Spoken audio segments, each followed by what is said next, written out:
Hi guys, duhur wanaagsan. Maanta waxaan sameysanaynaa chicken iyo jibis.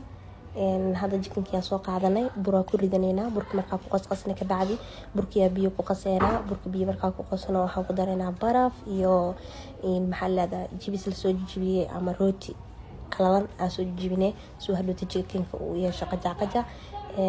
chickenka ku ridanay oo ku qasanaynaa ka bacdi bataatiska goosanay. bataatiska milix yariis iyo waxaan ku daraynaa bur oo ku qasqasanay.